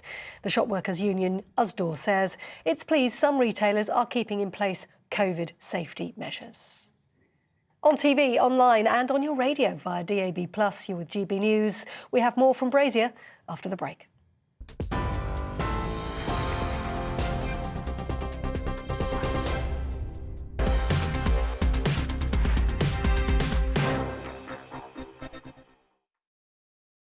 Hello there, I'm Eamon. And I'm Isabel. And you're watching the GB News digital stream across the United Kingdom. And around the world. If you're here in the UK, you can also watch us on your TV screen. GB News is Freeview channel 236. On Sky, we're channel 515. 626 on Virgin Media. Just remember, you might need to retune your TV to watch the channel. Yeah, and if you are doing that, find out more about retuning by going to gbnews.uk. Join my show Farage, 7 p.m. till 8 p.m. Monday through Thursday, and there you will get opinion, analysis, debate, and I'll cover stories that nobody else dares to touch. And then for the last 15 minutes, talking pints. We're over a drink. We have a civilised conversation with someone. We very often disagree, but we do it in a grown-up way. Come and join me on Farage.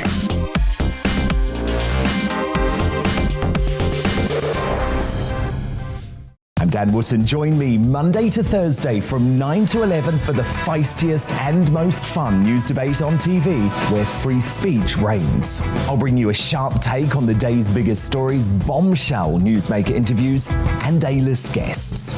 And I guarantee you, no spin, no bias, no censorship, and no reason to go to bed. That's Dan Wootton tonight, Monday to Thursdays from 9 on GB News.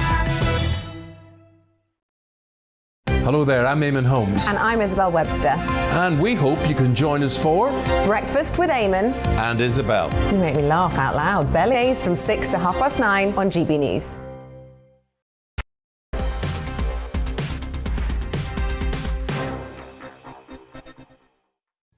Got a really important, great guest I'm going to introduce you to in just a second. But first, just a marquee card in terms of what's coming up for the remainder of this hour at 5:37. We're going to be talking to Stephen Wolfe about the migrant numbers across the Channel. That's quite a story to share with you today. And also the way we use vernacular, idiom, expressions, phrases, and how generationally we're leaving behind some phrases that I still use in regular conversation. We'll put that to the test very soon. We'll see how much you recognise. Now, if Britain is about to send troops into Eastern Europe, the families of those about to be deployed will have maybe just the one question: what are the chances of a far-off diplomatic squabble turning bloody and violent, and with it their sons and daughters, husbands and wives, being drawn into fighting Russian forces? Well, to answer that question, it helps to know what kind of man runs Russia, whether Vladimir Putin is a leader who understands force or just wants the West to show him that little bit more respect. Well, unless you're involved in finance, you may not have heard of Hermitage Capital and its founder, Bill Browder. That title doesn't quite do him justice. Bill Browder has long been a thorn in the side of the Putin regime, which banished him from Russia as a threat to national security, no less. He's testified in Congress about how Moscow gets what it wants, and he joins me now. Bill Browder, thanks so much for your time. Really appreciate it. Help us understand the mind of Vladimir Putin. What drives him? Well, Vladimir Putin, first and foremost, is a kleptocrat. And what that means is that he's used his power to steal an enormous amount of money from the state and from the Russian people. And I would estimate that the amount of money he's stolen over 20 years has added up to $200 billion. Now, in order to keep that money, Vladimir Putin needs to stay in power. And it's very difficult to stay in power after so many years. And so in order to do so, he has to do several things. One is he has to repress and suppress the Russian people. And that means killing opposition candidates, exiling others, putting others in jail. And that also means distracting the Russian people from all the terrible things going on in the country. And how do you distract people? You start foreign wars. Wow. And so, in my opinion, the war that was started in Ukraine in 2014 with the seizure of Crimea, and then is carrying on today with the amassing of 100,000 troops, is all part of Putin's domestic policy of staying in power. And Bill Browder, if you're right, if it really is a calculation based on grubby self-interest, in some respects that makes our job simpler, doesn't it? Because if, as some people suggest, the way to his heart is through his wallet, and that maybe involves but restricting access to things like the SWIFT system, through which banks, including Russian banks, move money around the world, or even very targeted specific sanctions on Russian individuals, you can see how that might work. Well, it's absolutely correct. And most importantly, as you introduce this segment, nobody wants to go to war. Nobody wants to be at harm's way. Nobody wants bloodshed. We should avoid that at all costs. And we have a real opportunity here because of Putin, the way Putin has held his wealth. So he can't keep all this money he's stolen in Russia, and he can't keep this money in his own name. And so this money is held through oligarchs, these rich people that we know as oligarchs, and is held in the West. And that's his Achilles heel. So on one hand, he's thumping his chest and threatening invasions and threatening death and destruction. And on the other hand, he's a person who values money more than human life. Yeah. And that's where he's exposed, because that money is being held in the UK, in the US, in Europe. And we have a piece of legislation which I was responsible for advocating for, called the Magnitsky Act, which allows Western countries to freeze those assets. And instead of going to war and all this kind of stuff, the first course of action, which is something I believe is very strategic and very tactical, is to go after the assets of the oligarchs who are holding Putin's money. And in doing so, I think we could potentially avoid all sorts of other terrible things. The way you tell it, Bill Browder, it sounds as if we can use this as leverage, the fact that he's not a sort of blood and soil nationalist who only cares about Mother Russia. He cares about his rubles too, and that does give us, as I say, some leverage.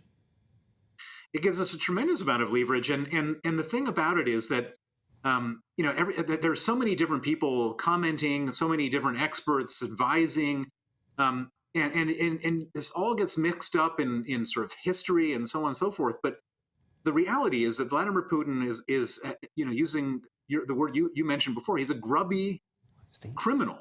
He's a guy who just loves his money. And if our leaders can recognize that, we can avoid all sorts of trouble by really zeroing in on that as a first step. And it may be we have to do other things, but why not do the targeted surgical strike right into the heart of Vladimir Putin's mind by going after the money of the oligarchs? And I believe, and I've been dealing with this guy for more than a decade. He's been coming after me in all sorts of different ways because he so despises what I've done.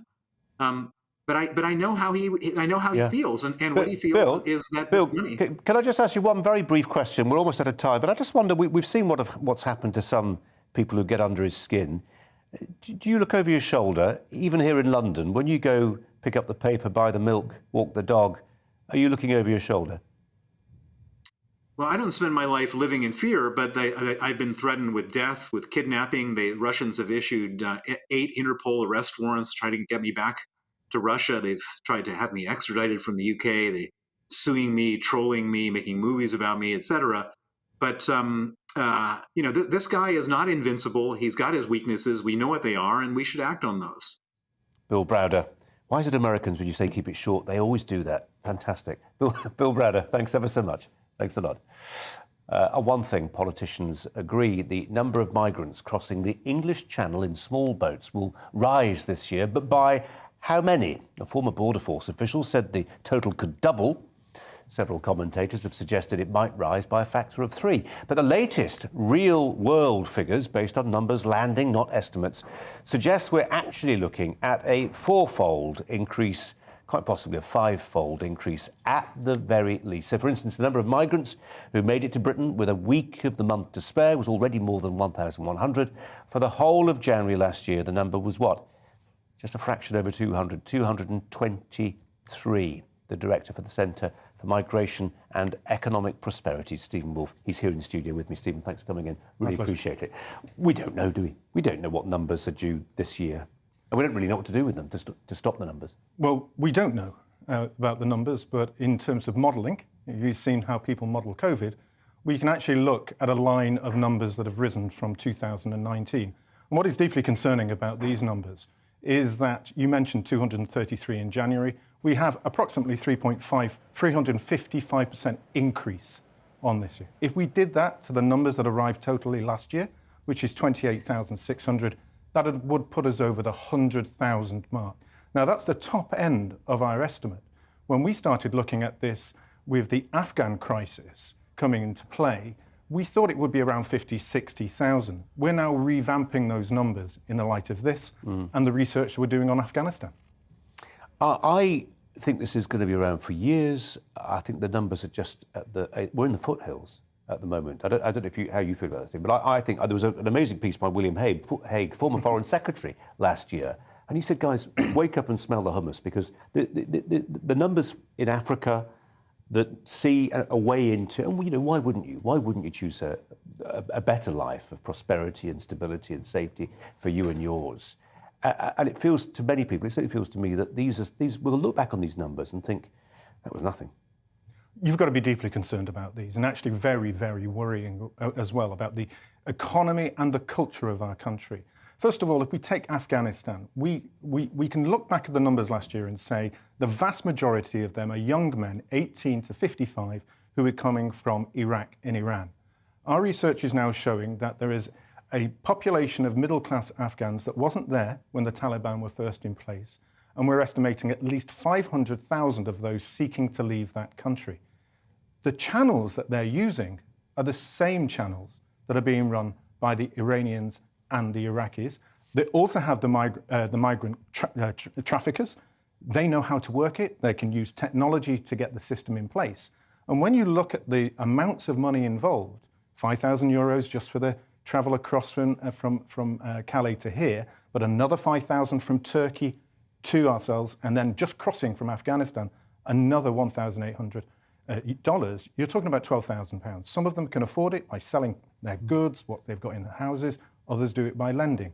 But the fact is the numbers are huge, and they will be on our borders as well. Part of the answer, say some, is getting the military involved. Royal Navy get overall oversight of what's going on. The intelligence gathered, they survey what's happening. But I think, and I think a lot of people feel, that actually all they'll do is provide more hands to bear people from dinghies out of the water and then access the taxi service to the UK. What we need is a third party, isn't it? We need somewhere to take migrants, not in the UK, maybe a foreign country, and do the processing there. Oh, we do need someone to come up and be negotiating with us. When Albania was mentioned, we actually did some really heavy research on that to show that it's costing us about £1 billion just for the numbers that came over last year. If the same numbers come over this year, it'll be about £4 billion. Where's that going? What's that for? You've got to start looking at the whole process, from when they're being picked up, whether it's the Royal Navy, the RLNI or the Border Force, to the staff that's been involved, the medical agencies that are involved to check them over. Then you shift them into housing. Then you've got to all the charities that are involved in picking up pieces of the cake, the local authorities that pick them up, and the legal aid that's involved in this, then the education, further healthcare. All of that amounts to £40,000 per migrant per year. The 100,000 come, that's £4 billion. In a time of crisis, when we're cutting people's benefits, when people can't get to hospitals because we're running out of money for the NHS, this is money that we need. It's not saying that they don't need help, but we need to help our own country as well. Stephen, what do you say to people listening to your words, saying, oh, there goes Stephen Wolfe again, fighting aged males? he's depicting through a wholly negative prism people who may actually end up being wonderful for UK PLC. What do you say to them? What I would say is that, of course, we do have people that are wonderful for UK PLC, but we also know that over the short to medium term, it's a huge drain on UK PLC because we've got to find where to house them. A big crisis point we've got, if those numbers come over this year, is where are we going to house them? We do know that there was a contract in place with the Home Office for around £4 billion that lasted for about 5 years. And most of those hotels being used by those multinational companies making the profits are full. So where are we going to house them?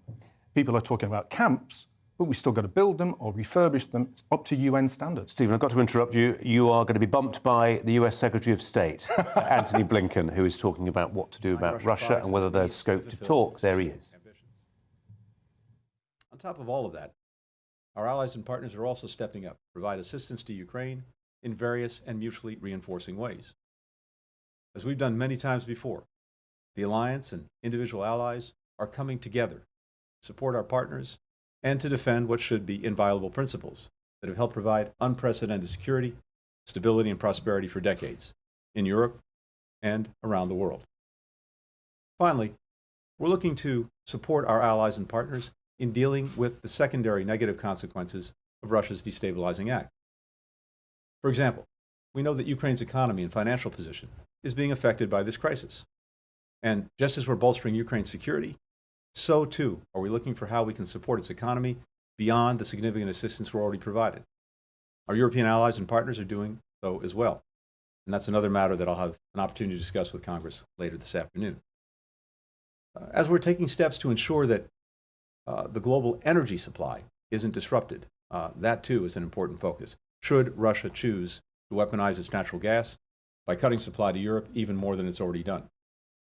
We're in discussions with governments and major producers around the world about surging their capacity. We're engaged in detailed conversations with our allies and partners about coordinating our response, including how best to deploy their existing energy stockpiles. All this effort is aimed at mitigating price shocks and ensuring that people in the United States, Europe, and around the world have the energy they need, no matter what Russia decides to do. All told, our actions over the past week have sharpened the choice facing Russia now. We've laid out a diplomatic path. We've lined up steep consequences should Russia choose further aggression. We've stepped forward with more support for Ukraine's security and economy. And we and our allies and partners are united across the board. Now, we'll continue to press forward and prepare. It remains up to Russia to decide how to respond. We're ready either way. One final note before I take some questions. Regarding American citizens in Ukraine, as you know, earlier this week, I authorized the voluntary departure of a limited number of U.S. employees and ordered the departure of many family members of embassy personnel from Ukraine. This was a decision based on one factor only: the safety and security of our colleagues and their families. And given the continued massive buildup of Russian forces on Ukraine's borders, which has many indications of preparations for an invasion, these steps were the prudent ones to take. I want to be clear that our embassy in Kyiv will remain open, and we continue to maintain a robust presence to provide diplomatic, economic, and security support to Ukraine. The State Department has also issued an updated travel advisory due to the potential for security conditions to deteriorate rapidly and without warning if Russia invades or commits other destabilizing actions inside Ukraine. Our message now for any Americans in Ukraine is to strongly consider leaving using commercial or other privately available transportation options. These options remain readily available. And the embassy may extend loans to those who can't afford the cost of a commercial ticket. While the State Department will always seek to provide consular services wherever possible, Russian military action would severely impact our ability to perform that work. And if Russia invades, civilians, including Americans still in Ukraine, could be caught in a conflict zone between combatant forces. The U.S. government may not be in a position to aid individuals in these circumstances. This has long been the case in conflict zones around the world. So, while we don't know whether Russia will continue its aggression toward Ukraine, either way, we have a responsibility to provide this notice to Americans there. And with that, happy to take some questions. Hi, thank you, Mr. Secretary. I realize that you don't want to get into the specifics of what is actually in this document, and although I'm sure I and my colleagues will continue to try to get them. But can you say, more broadly, when you say that there are core principles... Antony Blinken, US Secretary of State, making it real for the Americans who live in Ukraine right now, saying don't get caught in the middle. Emma Webb's with me, has been for the last hour or so. What do you make of it? Well, I think that was obviously very US specific, but I think it's really important. The US is obviously leading on this, so anything that they do, Europe and our allies will follow. The situation in Russia seems to be deteriorating quite quickly, and I think that there have been accusations that the UK is being alarmist around this. I don't think that we are at all.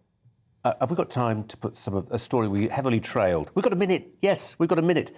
Let's just talk briefly, because the viewer was keen to know about the fact that idiom, vernacular, some of our old phrases, pearls before swine, 78% of 18 to 50-year-olds have never heard of pearls before swine, or never used it, certainly. Nailing your colours to the mast, 71%. I showed you that list earlier. I didn't ask how many you didn't recognise. What don't you recognise? Well, I have to admit I'm quite concerned by how few of these I do know. Pearls before swine, I didn't know until the beginning of this show, though I may have heard it before and just not remembered it. I have a terrible, terrible memory for euphemisms, even idioms. And nod is as good as a wink. I don't think I've heard before. I've heard a stitch in time saves 9. Ready for the knacker's yard, of course. Yeah. I've dropped a clang at another one, but know your onions is not one that I've heard before. I use it all the time. Know your onions. Stick to your knitting. It's hopeless. What does know your onions mean? Well, I'll tell you after the end of the show. Emma Webb, really good to have you in today. Really appreciate your contributions today. We'll be reflecting, I'm sure, on what Antony Blinken had to say. Tubes and Co next. Hello again. For most, we've seen a lot of cloud this week, but generally it's looking brighter tomorrow with some sunny spells. Quite a strong wind blowing at first, but that'll ease, and quite mild as well, especially across the south. Low pressure is moving in, but high pressure is still hanging on across the south. These weather fronts bringing some rain to the northwest, but as that low moves close to the far north of Shetland, we are going to see some very strong winds across northern Scotland overnight. Blustery and damp through Northern Ireland, central Scotland, Northern Ireland. But across